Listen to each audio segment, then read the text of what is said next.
Uyu munsi reka turebere hamwe ukuntu abarwanya ingabo z'u Rwanda RDF basebye nanone. Ku musozo w'iyi nkuru haraza kuza akanozangendo. Turarebera hamwe impamvu abayapani baramba cyane ku isi, ni ukuvuga ngo bamara imyaka myinshi ku isi. Uzi ko burya abayapani barenga miliyoni 2 muri iki gihugu bafite imyaka iri hejuru ya 90. Hari abantu benshi bafite imyaka 100 muri iki gihugu. Ikaze. Mozambique yemeye gutanga amafaranga akenerwa mu butumwa bw'amahoro bw'ingabo z'u Rwanda i Cabo Delgado. Leta y'u Rwanda yatangaje ko nyuma yo kubona ko umuryango w'ubumwe bw'Uburayi utangiye gukoresha ubutumwa bw'ingabo zarwo mu Rwanda bwo kurwanya iterabwoba i Cabo Delgado nk'igikoresho cya politiki, yagiranye ibiganiro na leta ya Mozambique maze yemera kwishyura ikiguzi cyose cy'ubu butumwa aho kugira ngo ubu butumwa buhagarare. Amakuru y'iki cyemezo cya leta y'u Rwanda n'iya Mozambique yatangajwe na Minisitiri w'Ububanyi n'Amahanga Ambasaderi Olivier Nduhungirehe hari kuwa kabiri tariki 19 zo ku kwezi kwa gatanu 2026. Ni mu gihe umuryango w'ubumwe bw'Uburayi wari usanzwe utanga inkunga ya miliyoni 20 z'amayero yo gushyigikira ubutumwa wo ukomeje kutabuvugaho rumwe kubera impamvu za politiki. Ambasaderi w'umuryango w'ubumwe bw'Uburayi muri Mozambique Antonino Maggiore aherutse gutangaza ko uyu muryango wifuza gushyira imbaraga mu gutoza igisirikare cya Mozambique kwifasha ubwo aho gukomeza gushyigikira ubutumwa bw'u Rwanda ingabo zarwo zikorerayo. Ati kuri ubu turi mu biganiro kubera ko ubutumwa nk'uko nabivuze bumaze imyaka 4 kandi intego ni ukuganira uko bwakongerwa n'umwanzuro uzafatwa n'ibihugu by'ibinyamuryango uko ari 27. Abajijwe niba umuryango w'ubumwe bw'Uburayi uzakomeza gutera inkunga ubutumwa bwa RDF i Cabo Delgado, Maggiore yagize ati kuri ubu ni oya. Mu butumwa Minisitiri Nduhungirehe yashyize hanze yagaragaje ko ubu butumwa bw'ingabo z'u Rwanda bwatanze umusaruro ufatika.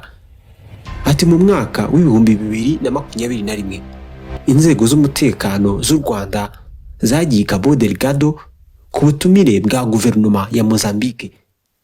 Mu myaka irenga 5 ishize ubu butumwa bwagenze neza, amahoro n'ituze byaragarutse, imiryango yasuye mu ngo zayo, abana basubiye ku mashuri, ibikorwa by'ubucuruzi byongeye gufungura. Igisirikare cya Mozambique cyaratojwe kandi biracyakomeje, ndetse ibigo by'Abanyamerika n'iby'Abanyaburayi byabashije gusubukura mu ituze ishoramari ryabo cyangwa se ryabyo rya miliyari zirenga 50 z'amadolari y'Amerika rya gaze n'ishoramari.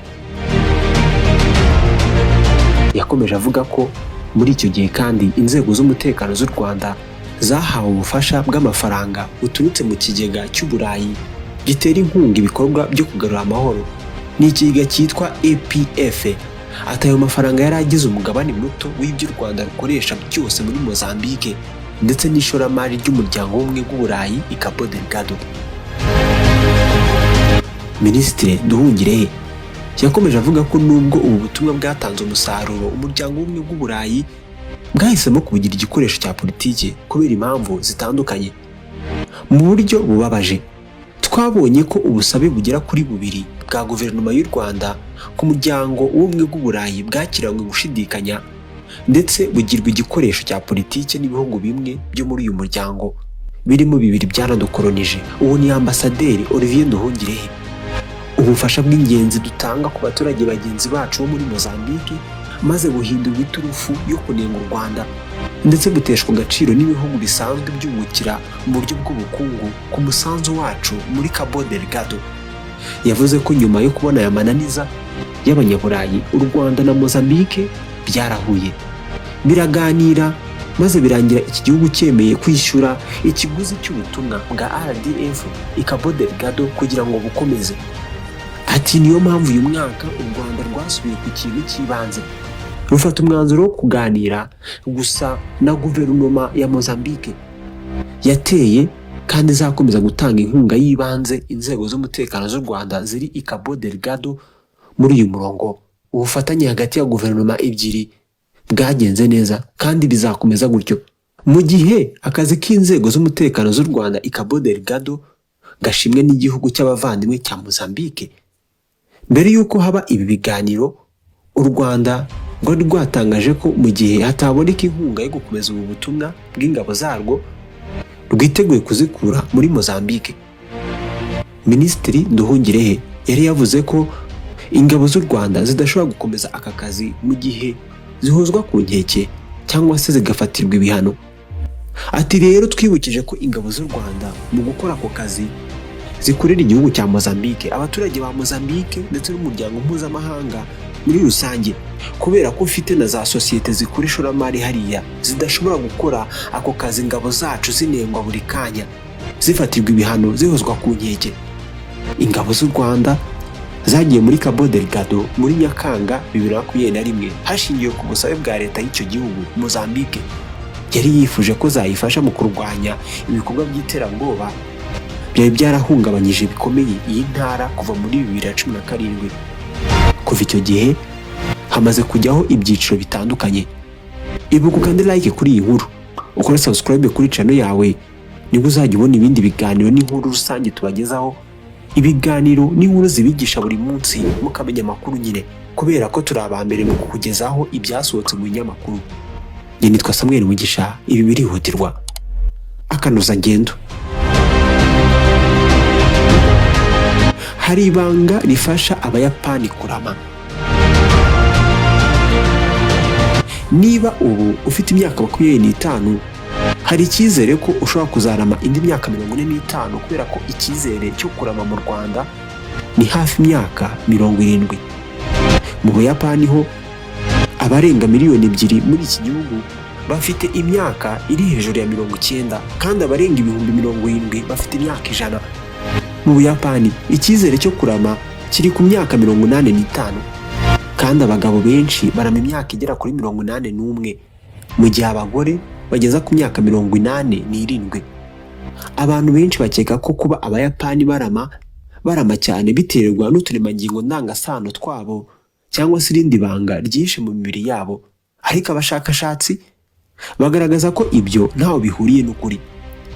Kurama kw'Abayapani guterwa n'imibereho hamwe n'imirire yabo.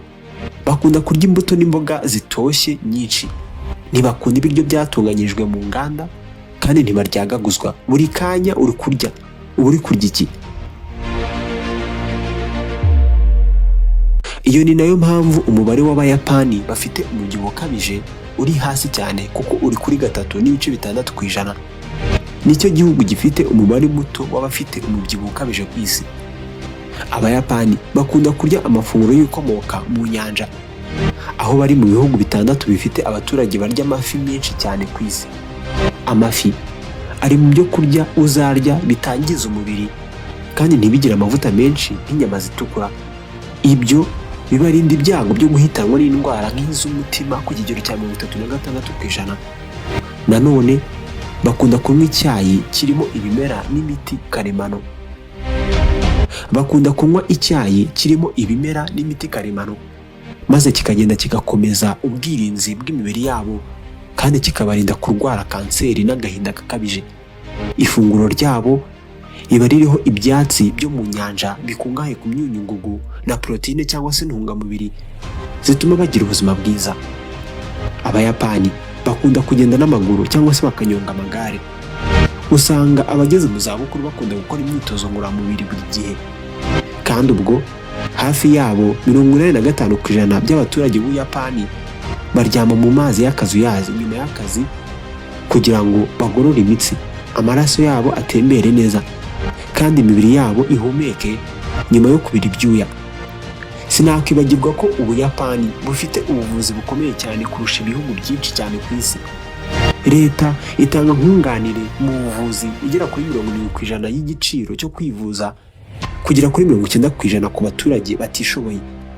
Mu muco wabo abageze mu zabukuru bafatwa nka zahabu, barubahwa cyane kandi bakitabwaho uko bishoboka.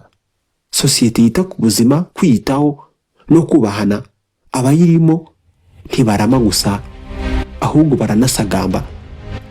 Urabivuga iki? Inkuru zacu zo nakagaruka. Wifuza kuduha ibitekerezo kudusaba ingingo twagukoreho mu buryo bw'ibanga. Nomero ya WhatsApp ya Tele Montagne Rwandaise ni 0782621130. Email yacu ni montagneTele@gmail.com. Mutwandikira aho ngaho ntabwo dutsinda kubasubiza. Nshuti bakunzi bacu, turishimiye ko mwakurikiye Tele Montagne Rwandaise. Ikiganiro n'inkuru zacu nta tuzisoreje uyu munsi. Iki kiganiro izi nkuru wazikunze, manuka munsi y'video wandika ijambo rigira riti duhereze ibindi. Natwe turashyiramo agatege turushaho kubahereza ibiganiro n'inkuru nyinshi byiza bibigisha buri munsi. Ku kirahuri cyanyu ahagana iburyo hari ibindi biganiro n'inkuru zirenga 500 mwareba. Mwibuke mukore subscribe birihutirwa.